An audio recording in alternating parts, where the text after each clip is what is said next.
Hello everyone and welcome to a new trading recap. My name is Alex Winkler, and in today's trading recap we're going to talk about the two potential setups we had yesterday, and one of which I executed. One was a pretty nice trade and the other one was just kind of a missed opportunity, but at least we saw it coming and we were talking about it in the private Discord trading chat room.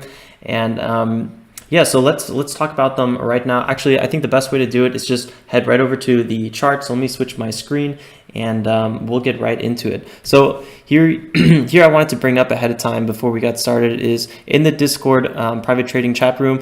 I was talking in the setups where we always talk about upcoming moves. I'm in the ETC position. We finally saw some action, right? I like to see confirmations like orders coming through the order book, big buy orders. But this is when I said LTC, by the way, had finally had a super nice bounce. This is what we were looking for. Called it perfectly, and we were looking to trade, but I was already in the ETC position, so we missed that one, unfortunately.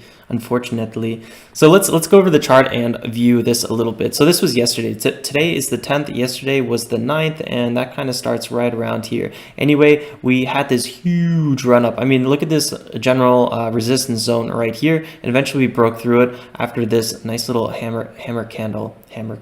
Well, I cannot talk today. Anyway, check out this run up. It's about 135% from this resistance area, and that is just ridiculous, right? And the crazy part about this run up is that on other exchanges, for example Bitfinex, there was no run up on any sort of magnitude that level. This is the hammer candle that I was talking about just now. Right now we are again though in Bitfinex, and the other one was on Coinbase. And just roughly to give you perspective, this one only ran up 30%, while the other one was about 130%, right? Give or take like 5% or so. So the run-up was completely out of proportion, and I'm not entirely sure what the catalyst was behind this move or why the run-up was so big on Coinbase. I think the run-up on Coinbase was simply because the exchange is less traded. There's a bit less volume, so sometimes a big order will make something spike, but I'm not really sure what was behind this exact cause. What I did notice though is as the prices were coming back and getting back to stable levels, so what I mean by that is Coinbase was again trading the same as Bitfinex, so Ethereum Classic was trading the same across all exchanges. I did notice that we were hitting some support levels, and this was around the 6.87 area. We came back here, and when we have a little breakout like this, oftentimes the price comes back and retests those areas, and you can see the same thing with Ethereum Classic on Coinbase. We came back here, tested this 7 area, and we were holding it pretty well. So this is when I thought, I really like this. There's a potential upside for a bounce or something like that. So let me get in the trade, and I entered right around the 6.91 level, and I did that actually on Coinbase. So if we zoom in maybe to the 5-minute, we'll have a better perspective here. Yeah, so here you can see my entry point, and it was right here about 6.91. Let me see if it's on my day trading size. Yeah, so this is actually the trade right here. 6.9. Oh, that's why my original entry was 6.911, but then I averaged down a little bit. That's why.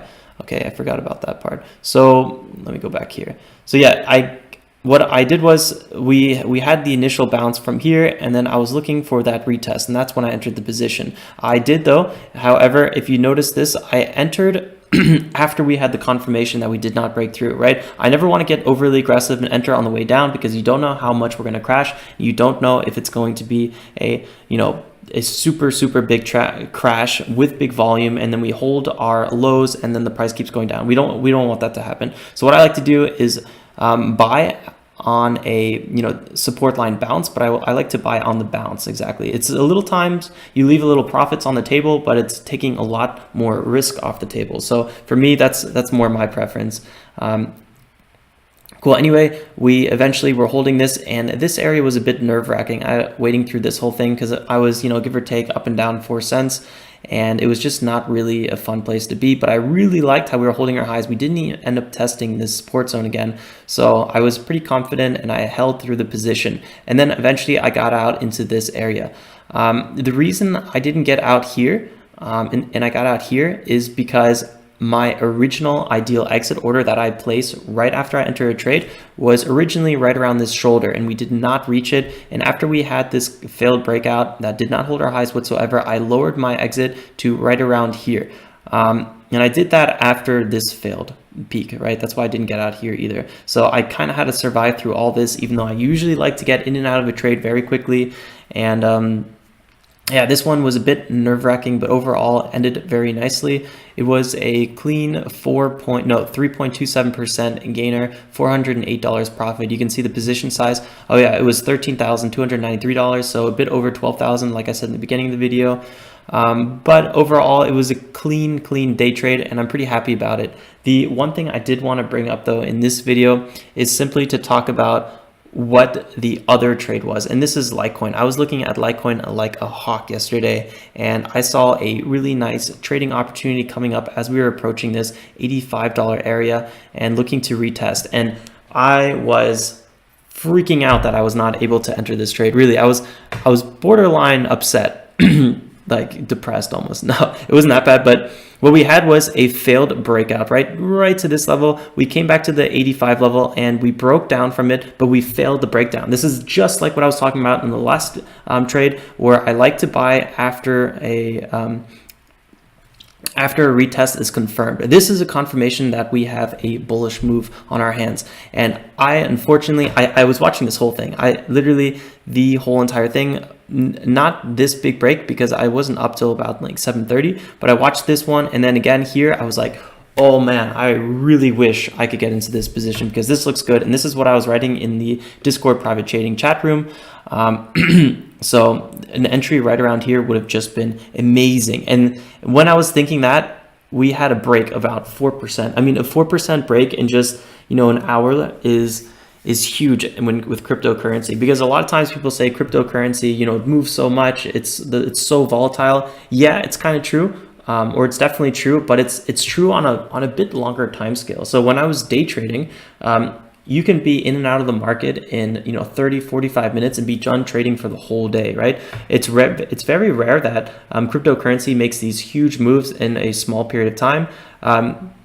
Yeah, like for example, Litecoin is up over 300% in the last 3 months. So that's huge movement, right? But it doesn't really happen over quickly. A lot of times when I was day trading, you can day trade small caps and make 20% in like a minute or two, right? That just is not the case for crypto, I have found. So it's a little bit more, I would say, slow on this on the time frame when you really zoom in. So a move like this to get 4% in like an hour, it would have been really beautiful. And I was so almost upset that I missed this, but at the same time, at least I got in the Ethereum Classic trade. I did make the returns was a little bit smaller, and I really had to hold it almost all day, right? I got in this trade around 11 and I got out at 7. So yeah, that was like a whole afternoon where I was holding and watching the market, when on Litecoin I could have got in and out within an hour. I probably would have not made the 4% because I play very conservative. So let's say I entered right around here.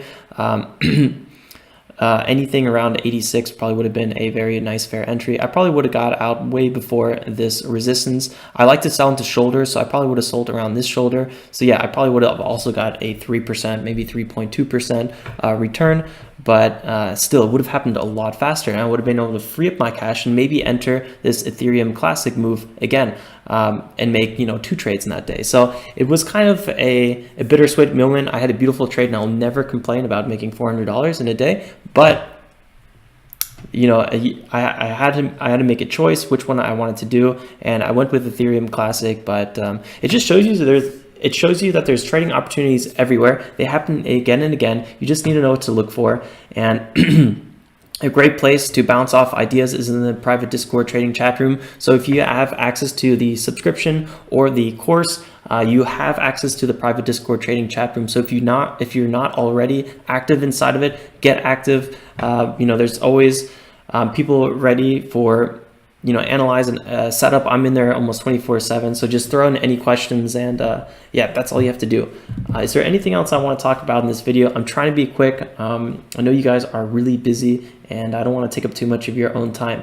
So let's yeah, the key points is, you know, we saw nice we saw nice support come in here, right? We were touching it multiple times, right? Originally, this support was a resistance. We came break out of from this level, and then we came back and touched this. This would have been probably a really nice original trade right here. Clean 7%. Oh man, there's just trades everywhere, just littered. You just got to pick them up. And then here we waited for this entry. So I personally really like the support or the risk reward, right? The risk was we potentially come back here, maybe retest this support level, which percentage wise is pretty high, but we have all this potential upside, I would say, till this shoulder right around here. So that's about 20% upside. The upside was looking really, really good. We found that support level, right? We were holding our highs, as in this area, we held our highs very nicely. Again, we held our highs here. That is all very bullish confirmations. And then we had big orders coming through the order book. What I mean by big orders coming through the order book is right now, you can see it's pretty dry. There's not a lot of movement. But then all of a sudden you'll see, like this is Litecoin, for example, you'll see maybe a 500 buy order going through. You'll see $1,000 buy order going through. That's what I mean by big orders moving in the order book.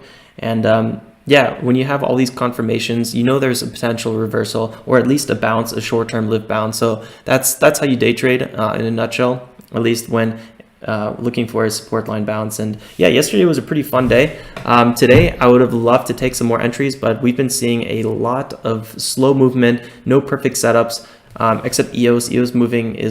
EOS is moving a lot. It just got listed on Coinbase yesterday, so pretty cool. I'm gonna be following this one a little bit more, but yeah, overall, after a fun day like yesterday, sometimes it's important to just take a step back, be patient, wait for another nice setup to come to you, because the worst thing you can do is give back the profits you made from the last trade. So, you know, you always want to be very patient and let the trade come to you.